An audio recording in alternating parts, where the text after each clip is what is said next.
এই লেসনে আমরা যেটা দেখব সেটা হচ্ছে যে কিভাবে আমরা একটা কন্টেন্টের উপরে আরেকটা কন্টেন্ট নিয়ে আসতে পারবো।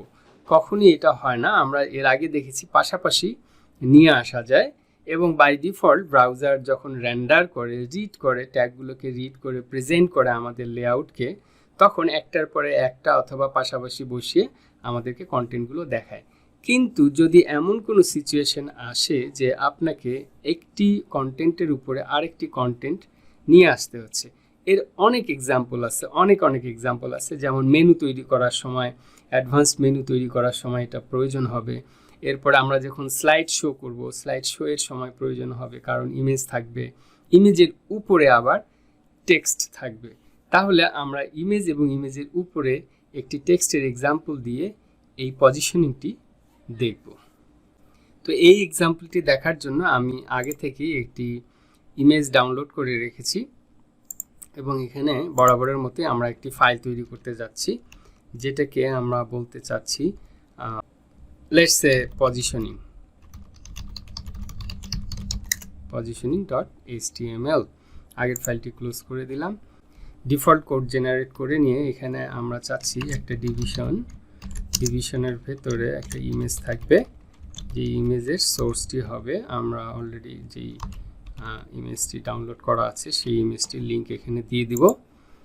ইমেজটির নাম হচ্ছে ডেস্টিনেশন, DESTINATION ডট চলে এসেছে destination.jpg এবং ইমেজ ট্যাগটি যেহেতু কোনো ক্লোজিং ট্যাগ নেই, তাহলে আমরা এরকম একটি স্ল্যাশ দিয়ে দেব।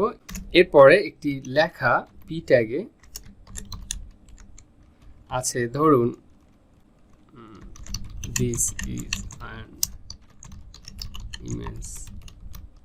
this is an image description।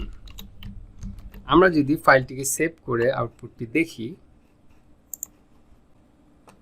তাহলে ঠিক এরকম দেখাবে, যেভাবে দেখানো উচিত ঠিক সেভাবেই দেখাচ্ছে। আমরা চাচ্ছি লেখাটা আরেকটু বড় হোক, ধরি H2। এখন আমরা লেখাটি কিভাবে ইমেজের উপরে ঠিক এই জায়গায় নিয়ে আসব, এর জন্য আমরা পজিশন এর আগে ব্যবহার করেছি, পজিশনের নতুন একটি ভ্যালু দেখব, যেটাকে বলা হচ্ছে অ্যাবসলিউট। অ্যাবসলিউট পজিশনিংটি দেখার জন্য আমরা এখানে স্টাইল ট্যাগের ভিতরে যদি H2 কে বলি পজিশন অ্যাবসলিউট, তাহলে কি হয় একটু দেখি। কিছুই হয়নি। তার মানে পজিশনের অ্যাবসলিউটের সাথে আমাদের অন্যান্য বিষয়গুলো দিতে হবে। যেমন আমরা এখানে দিতে পারি টপ 0,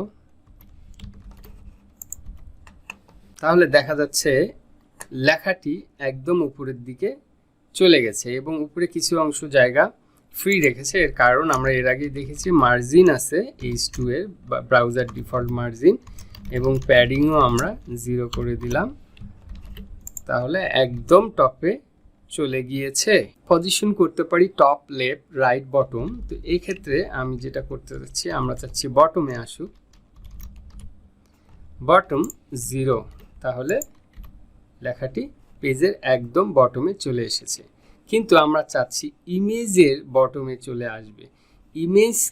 ইমেজটাকে তার প্যারেন্ট হিসেবে ধরে, অথবা ইমেজটি যেই ডিভিশন ট্যাগের ভিতরে আছে সেই ডিভিশন ট্যাগটিকে প্যারেন্ট ধরে সেই প্যারেন্টের বটমে আসুক। এর জন্য আর একটি বাড়তি কাজ আমাদেরকে করতে হবে, এই অ্যাবসলিউট পজিশনিং করা কন্টেন্টের ইমিডিয়েট যেই প্যারেন্ট আছে সেই প্যারেন্টের পজিশনও চেঞ্জ করে দিতে হবে। তো বাই ডিফল্ট প্রত্যেকটি এলিমেন্টের পজিশন থাকে স্ট্যাটিক, অর্থাৎ ভিউ পোর্টের যেই ব্রাউজার এরিয়া 1 by 1 রিড করে যেভাবে দরকার সেভাবেই দেখাবে।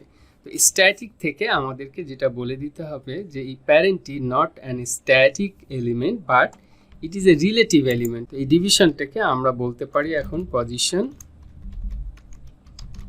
রিলেটিভ। তার মানে এটা স্ট্যাটিক কোনো পজিশন নয়, এই ডিভিশনটি একটি relative position.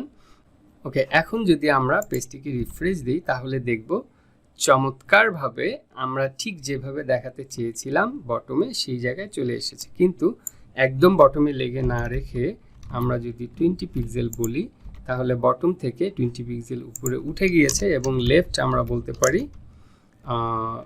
Let's say 50 pixel. Okay, bottom থেকে আমরা আরও একটু উপরে উঠিয়ে দিতে পারি। এখন লেখাটির কালার যদি আমরা চেঞ্জ করে দিই তাহলে আশা করা যায় অনেক ভালো দেখাবে। এরপরে এখানে আমরা আরেকটা পি ট্যাগ রাখতে পারি, this is some subtitle of this image. We can write anything here about the image.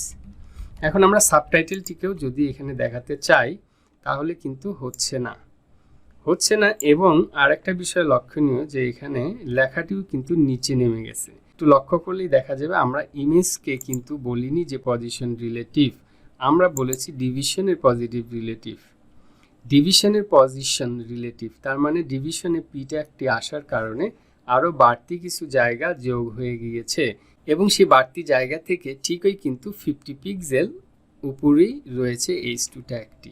এটার জন্য আমরা কি করতে পারি? এর জন্য আমরা যেটা করতে পারি, আমরা H2কে পজিশনিং না করে আমরা এখানে আরেকটি ডিভিশন নিতে পারি, যে ডিভিশনটির একটি ক্লাস দিয়ে দিতে হবে। এখন যেহেতু দুইটা ডিভিশন, আমরা বলতে পারি এটাকে ইনার ডিভ আর এইটাকে আমরা বলতে পারি আউটার ডিভ অথবা র্যাপার। এখন অবশ্যই আমাদের এটা একটি ক্লাস হয়ে যাবে এবং ইনার ডিভ নামে আরেকটি ক্লাস অ্যাসাইন করতে হবে। তাহলে এখন আমরা H2 এর পজিশন রিলেটেড যেই স্টাইলগুলো আছে সেগুলোকে নিয়ে এসে আমরা ইনার ডিভে দিয়ে দেব এবং ইনার ডিভের ভেতরে H2 এবং পি ট্যাগ দুটিকে আমরা নিয়ে যাব।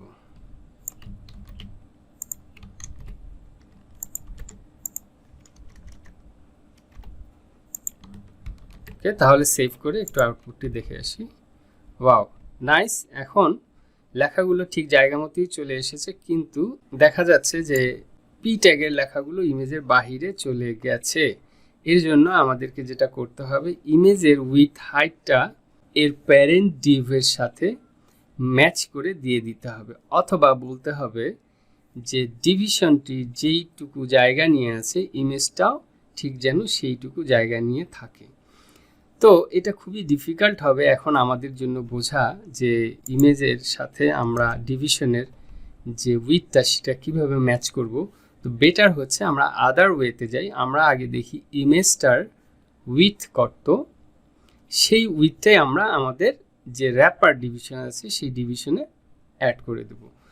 ইমেজের উইথ দেখতে গেলে অবশ্যই আমাদের ইমেজের ফাইলটাতে চলে যেতে হবে। এখানে যদি যাই, আমরা মাউসটা হোভার করে ধরে থাকি, তাহলে ডাইমেনশন দেখাচ্ছে উইন্ডোজে। ম্যাকে হলে ক্লিক করলে রাইট সাইডে এটার ডাইমেনশন দেখাবে। তো আমরা দেখছি 500 ইন্টু 334। 500 কি আর 334 কি? ইমেজের যে প্রপোর্শন অনুপাতটা দেখলে আমরা বুঝতে পারি বড়টা হচ্ছে উইথ, তার মানে 500 হচ্ছে উইথ এবং হাইট হচ্ছে 334। তাহলে বোঝা যাচ্ছে প্রথমে উইথ দেখায় তারপরে হাইট দেখায়। ইমেজের যে উইথ 500 সেটা র্যাপারে দিয়ে দিতে হবে। তাহলে এখানে আমরা বলবো উইথ 500 পিক্সেল। এখন যদি রিফ্রেশ দিই তাহলে দেখা যাচ্ছে ঠিকঠাকভাবে চলে এসেছে। পি ট্যাগের জন্য আমরা যেটা করতে পারি, বরাবরের মতোই আমরা মার্জিন করব 0, তাহলে ঠিক দেখাচ্ছে এবং কালারটি অবশ্যই আমাদের হোয়াইট করে দিতে হবে। ওকে, চমৎকার। তো এই ছিল কিভাবে একটি এলিমেন্টকে আরেকটি এলিমেন্টের উপরে নিয়ে আসা যায়। এইভাবে অ্যাবসলিউট পজিশনিং ইউজ করে আমরা অনেক কিছু করতে পারি, যেটা পরবর্তী ভিডিওগুলোতে দেখব। এর আগের ভিডিওতে আমরা দেখেছিলাম কিভাবে অ্যাবসলিউট পজিশনিং করতে হয় এবং একটি কন্টেন্টের উপরে আরেকটি কন্টেন্ট নিয়ে আসা যায়। যেমন বাই ডিফল্ট ইমেজের পরে আমরা লিখেছিলাম, এখানে ছিল ইমেজটি এবং তারপরে একটি ডিভের ভেতরে আমরা H2 এবং পি ট্যাগ দিয়েছি। নর্মালি যেটা হওয়া উচিত ছিল যে ব্রাউজার প্রথমে ইমেজটিকে দেখাবে এবং তারপরে H2 এবং P ট্যাগকে দেখাবে, অর্থাৎ ইমেজের নিচে লেখাগুলো চলে আসা উচিত ছিল, কিন্তু আমরা এটাকে পজিশনিং করে, অ্যাবসলিউট পজিশনিং করে ইমেজের উপরে ঠিক যেখানে আমরা লেখাটি দেখানো দরকার মনে করেছি সেখানে দেখিয়েছি। কিন্তু যদি এমন কোনো সিচুয়েশন হয় আপনি চাচ্ছেন লেখাগুলো সাদা না করে ব্ল্যাক করতে এবং ইমেজটিকে ট্রান্সপারেন্ট করতে, অর্থাৎ ইমেজটি হালকা হোক, ঝাপসা হয়ে যাক এবং লেখাগুলো সুন্দরভাবে দেখা। কারণ সাদা লেখার একটা সমস্যা আছে, অনেক ক্ষেত্রে দেখা যায় যে যেই ইমেজটি আসছে, যেমন স্লাইড শো এর ক্ষেত্রে হতে পারে যে এমন একটা ইমেজ আসছে যেই ইমেজটির বেশিরভাগ অংশই সাদা, সেক্ষেত্রে লেখাটি আর বোঝা যাবে না। তো এই ধরনের সিচুয়েশন বা যে কোনো সিচুয়েশনের জন্য আপনি চাচ্ছেন ইমেজটিকে একটু হালকা করে দিতে, যাতে করে লেখাগুলো প্রমিনেন্ট থাকে। এখন এই ক্ষেত্রে আপনি কি করবেন? আপনি চাইলে, যদি ফটোশপ জানেন, ভালো জানেন, তাহলে আপনি ফটোশপ ইউজ করে বা অন্য কোনো ফটো এডিটর ইউজ করে ইমেজটিকে হালকা করে নিয়ে আসতে পারেন। আর যদি আপনি না জানেন তাহলে কোনো সমস্যা নেই, সেজন্যই আজকের এই লেকচারটি। তো আমরা দেখব কিভাবে ইমেজটিকে ট্রান্সপারেন্ট করা যায়। এই লেকচারে আপনাকে অনেক অনেক অভিনন্দন। তো এর জন্য ভেরি সিম্পল, আমাদেরকে যে স্টাইলটি ব্যবহার করতে হবে অপাসিটি, অর্থাৎ ট্রান্সপারেন্ট যখনই করতে যাবেন আপনি তখন আপনাকে অপাসিটিটা মনে রাখতে হবে। তাহলে এখানে আমরা অপাসিটি যেই এলিমেন্টে অ্যাপ্লাই করব সেটি হচ্ছে আইএমজি, ইমেজের জন্য আমরা অপাসিটি অ্যাপ্লাই করতে যাচ্ছি। অপাসিটি লিখলাম। এখন অপাসিটির ভ্যালু হচ্ছে by default for all content it is 1 মানে 100%, অর্থাৎ যা আছে তাই দেখাবে। 1 এর উপরে অপাসিটি বলতে আসলে কিছু নেই। এখন 100% মানেই হচ্ছে 1। তাহলে আমরা চাচ্ছি এটিকে একটু হালকা করে দেখাতে, যেমন আমরা 0.5 বলতে পারি। এক্ষেত্রে যদি আমরা রিফ্রেশ করি তাহলে দেখব ইমেজটি হালকা হয়ে গিয়েছে। এখন আমাদের এই যে হোয়াইট যে কালার ছিল সেই কালারগুলো আমরা চাইলে উঠিয়ে দিতে পারি। সেভ করলে আমরা দেখতে পাচ্ছি খুব সুন্দরভাবে দেখাচ্ছে, এবং এটাকে চাইলে আমরা 0.8 করতে পারি, তারপরে আরেকটু হালকা করার জন্য 0.7 করতে পারি, অর্থাৎ 0.1 পর্যন্ত আমরা যে কোনো ভ্যালু দিয়ে অপাসিটিটা নিয়ন্ত্রণ করতে পারি।